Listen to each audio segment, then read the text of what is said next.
Ce sont les réfugiés de la révolution tunisienne. Ils sont des centaines à vivre ici, dans ce centre de rétention, à quelques mètres à peine de l'aéroport de Crotone. C'est ici que je rencontre ces hommes pour la première fois. Des hommes bien déterminés à rejoindre la France. D'accord. C'est nous les Tunisiens qui fait tout le bordel ici. Au monde entier. Si lui se dit fier d'être arrivé là, la plupart sont encore éreintés par leur long voyage. Après la chute de Ben Ali, ils ont rallié l'île italienne de Lampedusa, clandestinement, entassés par dizaines sur ces embarcations, souvent au péril de leur vie. On a été tous sur la plage et après on a monté dans le bateau. Et après on a parti vers l'Italie, tout ça.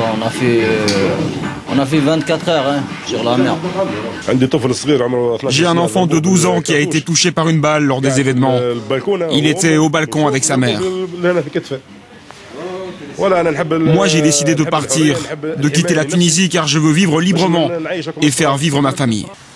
Transférés ici par les autorités italiennes, ils vont et viennent librement dans le centre-ville, mais ont en principe interdiction formelle de quitter la région. Pourtant, dès leur première sortie, ils n'ont qu'une idée en tête, passer la frontière. Mon cousin qui habite en Belgique, en Bruxelles, me donne un petit coup de main. Un petit coup de main, de l'argent envoyé par ses proches que ce clandestin ne peut pas retirer sans papier d'identité. Il fait donc appel à des intermédiaires peu scrupuleux. Ces deux hommes, au fond de l'image, qui ne souhaitent pas me parler. Mais un réfugié accepte finalement de m'expliquer la combine. Il y a 6 ou 7 personnes qui retirent de l'argent pour nous et qui grattent.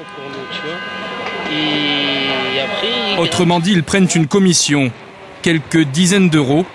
C'est le prix à payer pour pouvoir acheter un ticket de bus et ainsi partir. 5 billets pour Rome, s'il vous plaît. 5 pour ce soir? Oui, pour ce soir.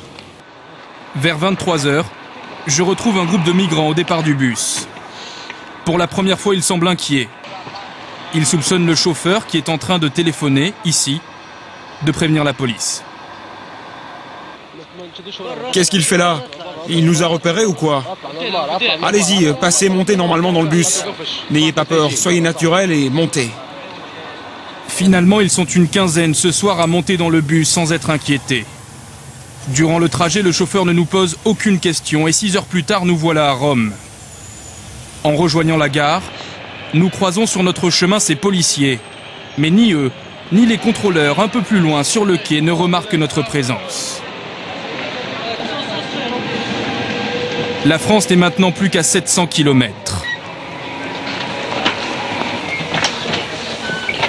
Maintenant en Tunisie, il n'y a rien à faire. C'est vrai, il y a la liberté, il y a la démocratie, mais on va essayer d'échapper. Dernier arrêt avant de pénétrer sur le territoire français.